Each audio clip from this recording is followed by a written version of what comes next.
Hi, Dave here, and this is episode 32 of the art review series. And today we're going to check out the work of Jordan Grimmer.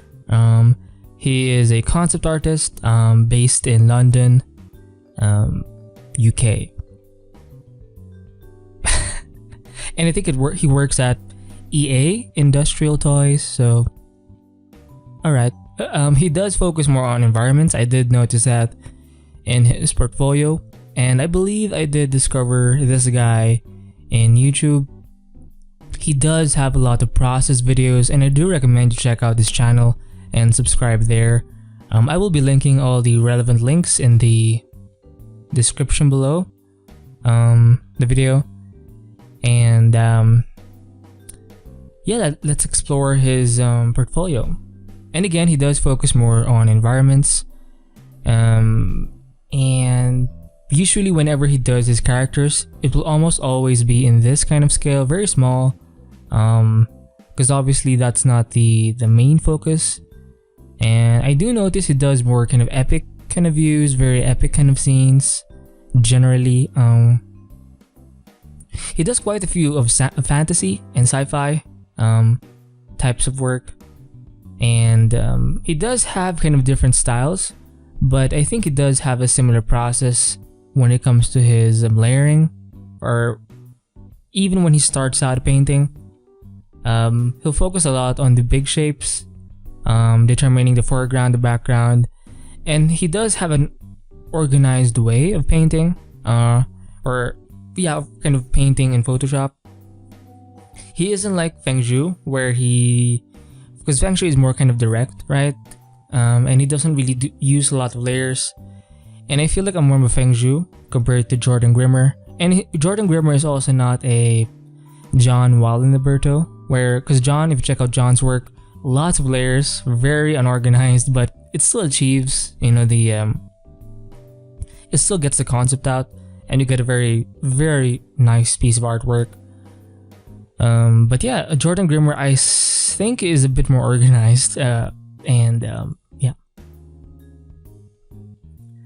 he does use some photo textures sometimes in his paintings. Sometimes he'll just paint the textures, but I do see he sometimes does add photo textures, but he does it very minimally. He doesn't over photo bash, right?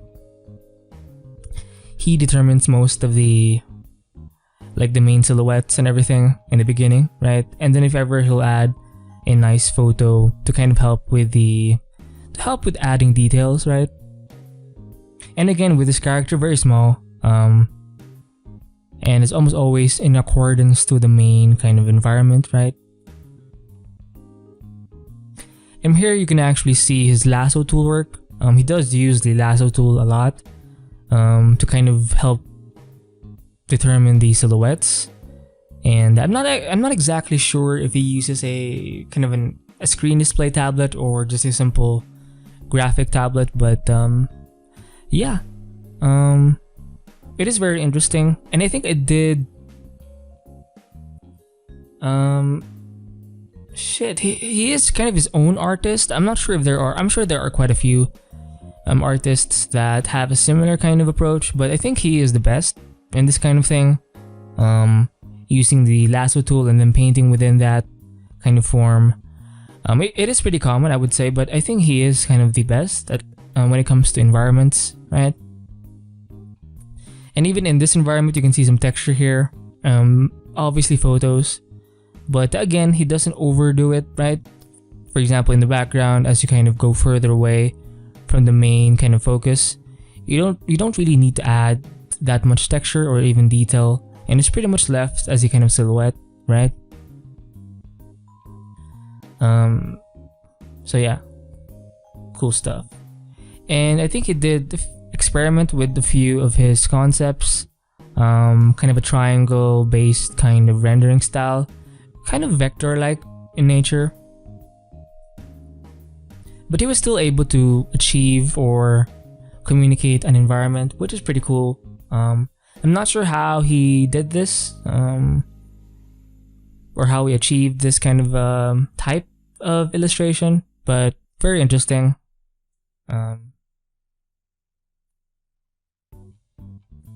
So these are a few more sketches. The first one on top does look very graphical to me, and you can tell a lot of lasso tool work here.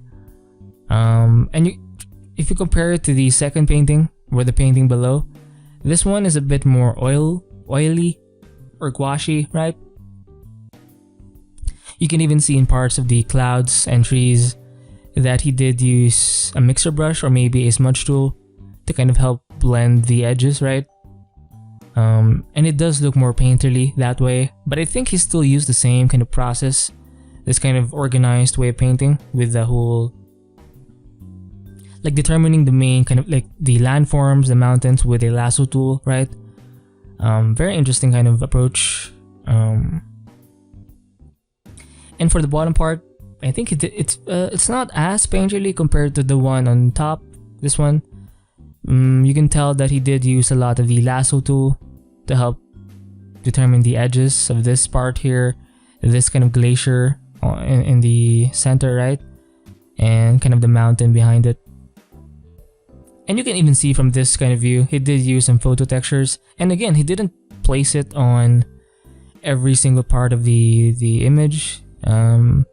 He just placed it on the parts that obviously matter or are in focus. And again, it's not super clean, but it's a good enough to kind of communicate the idea, right? And yeah. I think he was doing more experiments here, probably with a square brush or some kind of rectangular brush. And as you can see, you don't even have for as long as you have the fundamentals in check, you could still kind of achieve very interesting concepts, right? With very basic kind of brush. And I think this was a great, maybe this could be some kind of exercise that he did, but still looks pretty cool. And he was able to achieve the scene. You can tell in the foreground is kind of a hilly natural landscape, and in the background you can tell there's a bit of a cityscape, right? Very suggestible, impressionistic, but very convincing. And I do love the colors. I'm not sure if he has kind of a palette like in his, I don't know, second monitor, if he has one, or he just kind of picks out the color from the kind of color wheel thing. Very interesting. And again, you can see a lot of sharp edges, very hard edges. Oh, the sky is a bit... I think he still used the lasso tool for the clouds, right? And again, you can see a lot of hard edges, and that's, for me, a clear sign that the guy probably does use the lasso tool a lot for, or in the process, right? In their own process. And I think he gets more painterly the moment he paints within the silhouettes. He's not, I would say, again, a very kind of, he's not the type of guy to paint from the beginning, right?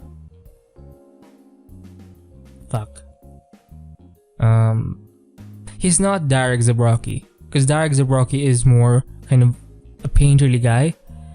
For Jordan Grimmer, he does, it's kind of a painting, but it's very, he doesn't paint in a normal way, right? It's almost very, it's a digital way of painting. Hopefully you can kind of get where I'm going with this, but actually this one, even though he did use I think a square brush for this one, some kind of rectangular brush, it actually looks like some kind of gouache if you kind of zoom out. Or if he added some texture in the end, it would look more like a gouache kind of painting. And yeah, I love the mood. It's a kind of a sunset, very nice scene.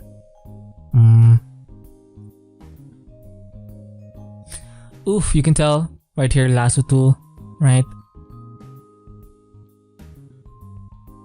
And again, some photo textures to help with the kind of lava feel.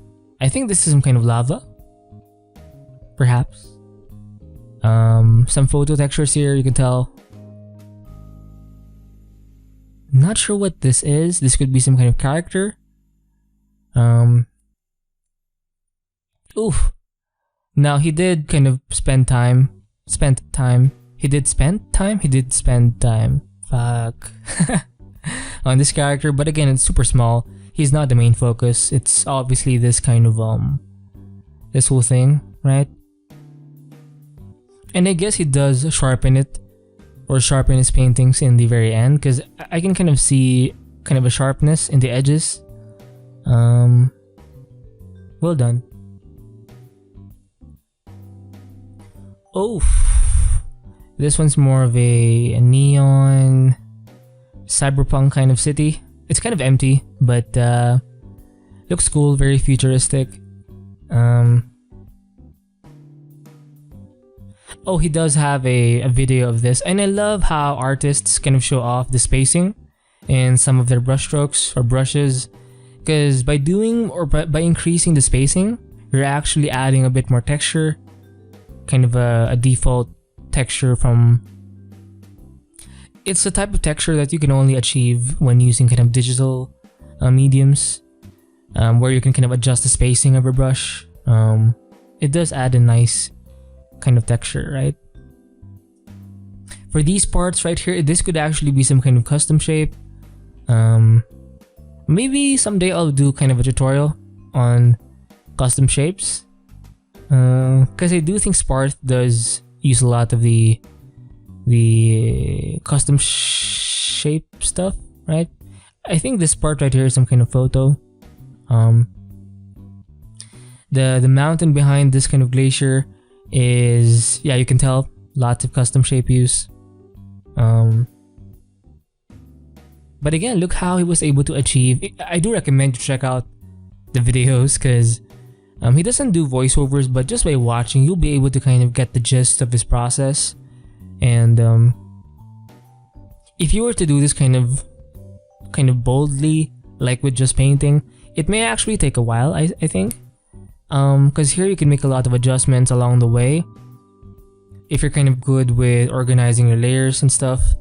But yeah, and I love the way he made this glacier feel like a glacier.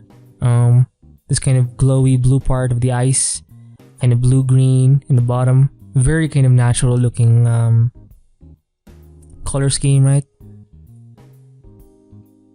And this one to me feels more painted, even though he did use a lot of photos, you can tell. I think it's because of the mixer brush. I think he did use the mixer brush for some parts. It definitely looks more painterly to me.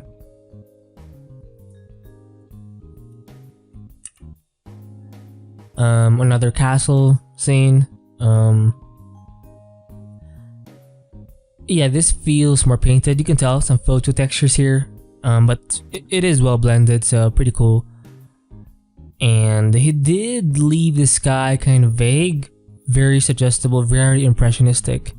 And another thing about his work is that he generally does have, or he plays a lot with the hues.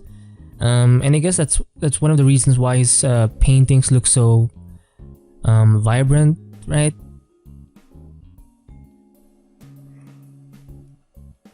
Some environment concept. Oh, he does also quite a few album covers, and oh yeah, I actually like the song Here We Stand, and a few more songs by Hidden Citizens. And I was very surprised that he did the covers for this one, for the Hidden Citizens band shit. Oh, Siversina, I know this singer. She's very kind of not mainstream, right? She does sing along with Ruel, the other chick. They do songs that are quite to me rebellious in a way, and I do like it. And even the band, or is it the band Hidden Citizens? The songs they put out, it's kind of, they feel kind of rebellious to me, and I actually do like their work very much. And I was actually glad when I found, again, I did. Yeah, fuck. Oh, another kind of cover for Hidden Citizens, featuring Ruel, another awesome singer. So he does use a bit more photo bashing here. Well done. Well done. I may need to, because I am familiar with this song, but not with Take Over. I may have to check this out. Now for this one, I'm not sure what band is this. Siazon Dystopia. I'm not sure what the band name is, but I think this is some kind of album cover. And again, this is more photo bashed, I would say. Lots of textures. Looks super cool. Very cyberpunk-ish, right? Oh, he does have a video of this process, and look at how he manipulated this texture behind, right? And he did reuse it for this side as well. So there is this kind of reusing of the same texture. Very resourceful to me. And I love the way he handled the clouds, kind of closer to the mountain, or kind of within, or passing through the actual mountain. Very nice. And obviously most of the saturation and the textures would be in this area right here. It's kind of a temple thing. And a nice character, very basic character to indicate some scale.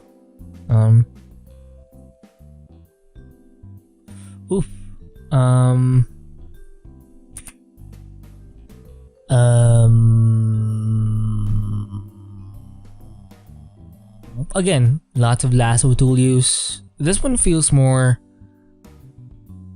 graphical again compared to this one.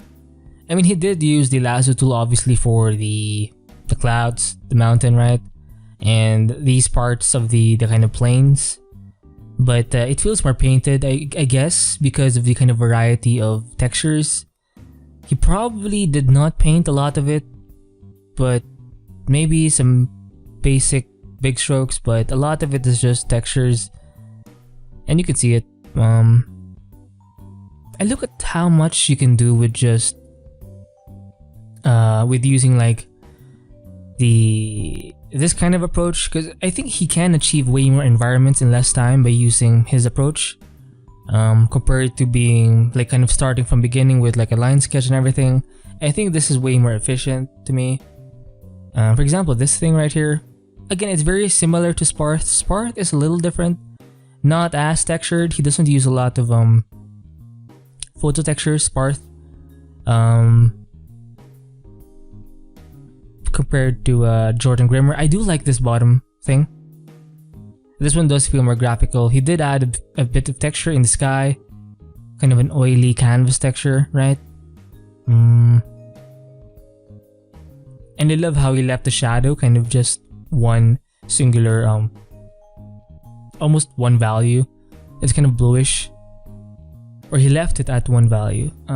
But I do like this one more because I don't know, I do like seeing more texture, even though he does use the lasso tool a lot, and maybe some grass brushes. I like seeing that kind of painterly texture. It makes it more human, I guess, right? And I love the color mood. Yeah, I like this one. Very nice. I also like this top part. This one in the bottom is okay, but again, it looks very graphical, very similar to this guy, and I'm not really a fan of it. It's kind of too digital, right? This one, even though you can see a lot of lasso tool work, there's just something about it. Maybe it's the hue variety. You can see a lot of different hues within the silhouette, right? Maybe that's why. And there's a bit more texture here compared to the one in the bottom. And you can even see some repeating stuff, right? Some repeating kind of patterns. So you probably used the clone stamp or maybe created a copy, right? And he is kind of reusing the same parts for some areas. Very efficient. And even the way he did the background in I guess the sky, it's very painterly to me. I like it. Yeah. I like this one and this one in the bottom. Oof, this one, I think he did use some kind of photo texture in the background. Well, not in the background, but right, because maybe he did use a mixer brush to kind of help blend different photos together, I think. Even though it's more painted, it looks very realistic to me somehow. And I do like the way he handled the water, the reflection of the kind of mountain, right? These two structures right here, or natural landscapes, or natural forms. And yeah, more environment stuff, obviously. Again, you can see a lot of his hard edges in the silhouette. And he does like adding that kind of dash of light whenever he's painting a structure, this kind of dash, kind of a sunset kind of thing. Or maybe it's kind of a cloudy day, and then there's almost always kind of a streak of light in the main kind of area of focus. This one is a nighttime scene, and again, I do like the way, or I do like how I can see sometimes the spacing of the brushes, right? You can see it. He did use a bigger brush for this one. It just adds a bit more imperfectness, right? So he did do some photo bashing, but he owned it, right? Very cool. It actually, this piece right here reminds me of the work of John McCoy. Somehow, John McCoy has a few. I think when he did work on the film on Blade Runner, and I've seen, I think, a few environments, or maybe it was Star Wars, I'm not sure, but this piece did remind me of John McCoy. I did an art review of John McCoy's work a few episodes back. This one actually feels very simple in terms of the design, but I think he does have a video of this on his YouTube channel. Very interesting process, right? And I like the way he does the ice or the glacier stuff. The way he handles the kind of cyan blues. It looks very icy, right? Ooh, I do like this one more. I do like when there's some kind of photo texture. A bit of photo bashing. Yeah, I do like this one. Nice. And it does feel cinematic. I guess it's because of the frame, right? The way it's kind of cropped. It does feel more cinematic. Yeah, eventually if I do more kind of full scenes in my work, in my own personal project, I will be doing more or applying more photo bashing along with my painting. But when it comes to my singular kinds of concepts, I may be doing more painting than photo bashing. But when it comes to scenes like this, I think it helps to use multiple kinds of approaches, right? Painting, photo bashing, using different kinds of layering systems to help be more efficient and organized, I guess, helps. Oh, this is awesome. And again, I love the spacing of the brushes, right? Very strong silhouettes. Love the mood, love the lighting. Again, you can see that dash of light. Nice character here to indicate scale. And again, it's not overly painted, but he does know where to put the textures. And it feels full to me, right? It looks like a complete concept. He probably did this in less time, maybe an hour and a half, perhaps. Given his skill. But it looks so complete. I'm assuming this is some kind of sketch, but it does feel complete to me. And I think it did add some noise in the end, right? It doesn't look very smooth. Oh, this one feels more painterly. to me. This tree right here is painted, and it's a bit vague, the castle. But excuse me, the variety of hues, you can see the greens, the purples, the yellows. It has a bit of everything, right? Some reds. Not bad.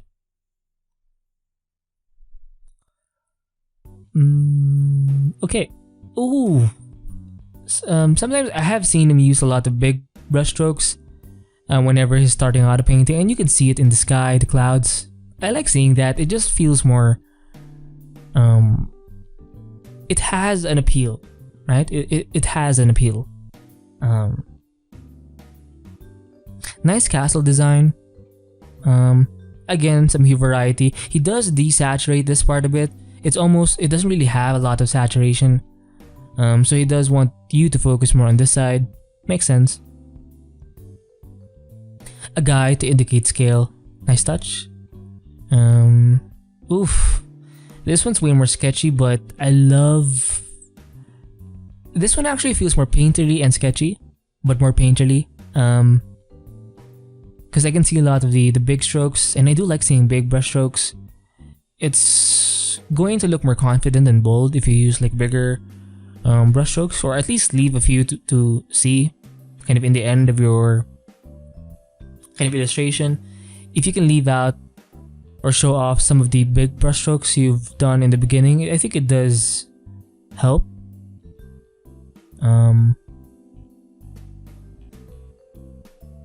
Oh shit, I think I did show this. Yeah, I did. Did I? I did. To me, this one's more highly defined for me. Very tight. And he can go to this kind of level of detail, I guess. But personally, I would not go this far. I want to be more like this. Fuck, where is it? Like this. Like this. And like this. I may have to download these images so I can kind of have a nice reference for how I want my work to at least kind of look like. Because, yeah.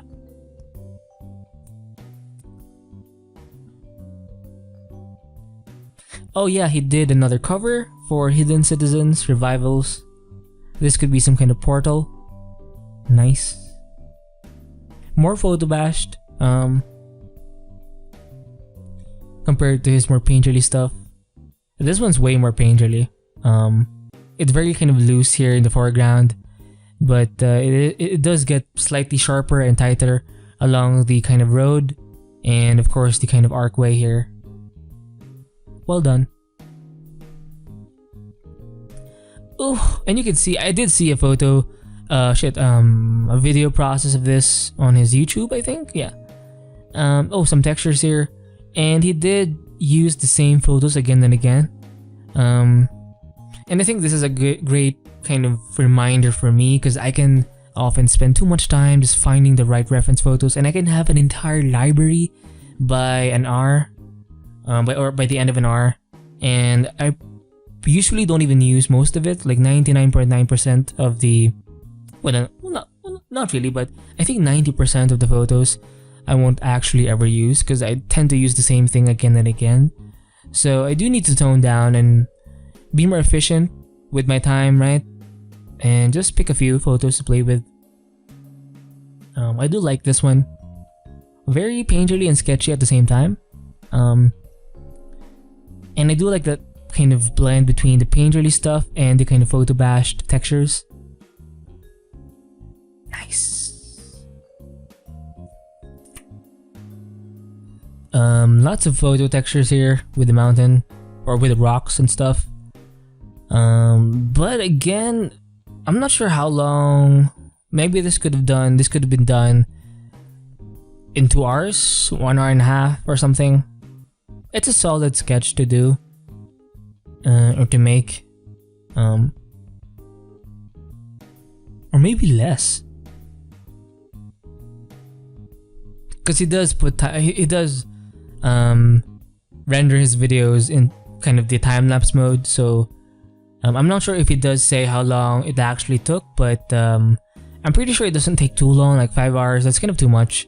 I think 2 hours or 1 hour and a half, perhaps. Excuse me. You can see more photo textures here. Some in different kind of, you can even see some are kind of starting to be kind of blurred. But again, he's very efficient with how he photo bashes. He could have painted over it, but I guess he just wants to leave this as a kind of sketch, right? Nice. Again, he reuses the same textures again and again, so he doesn't waste too much time. This could be some kind of custom shape actually, right? Very, very interesting. And I love the view. It's kind of a very dynamic view. You're seeing this view from the bottom, right, looking up. 2-point perspective, right? 2-point? 3-point? Shit, 3-point perspective, obviously. Right? Yeah.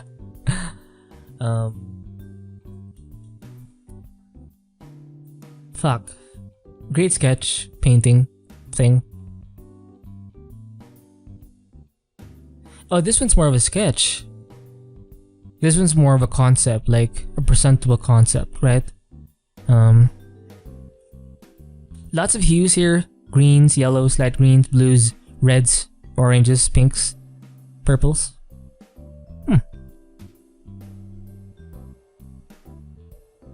A Batman fan art thing. And again, I'm pretty sure this is some kind of custom shape that he did use, right? And I think he did reuse the same photos again and again for the buildings here. And even in the background, he did use some photo textures to kind of suggest a cityscape. And he didn't overly render the buildings. It's essentially a silhouette. But he did place the photos in just the right places to make it look like a building. Very well done. A very efficient way of painting. I think he did use Blender for this one. Yes. And I do want to have that kind of process where I use both Blender and Photoshop. I think that would look really cool. But right now I don't have the power to use Blender in my old laptop. But eventually I will get there. Right now I think it's a good time for me to focus more on Photoshop, 2D work. But eventually I will get there and include Blender in my process, right? For this one I also think he did use Blender. I think so.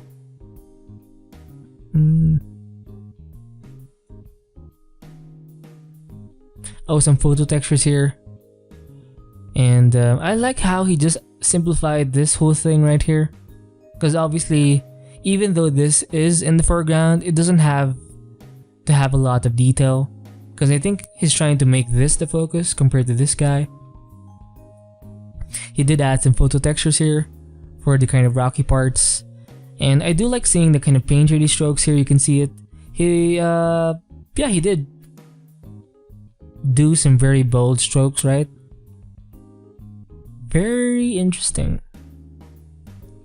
And again, there is that nice blend of using photo textures or photo bashing with some very painterly strokes. Along with using kind of the lasso tool to kind of draw in a way the silhouettes. I think it does fit together. And again, simple silhouette with some textures, really cool. Even this one's fairly vague, but it's a bit more in focus, obviously because of the contrast, right? But yeah, I think we can end the video there.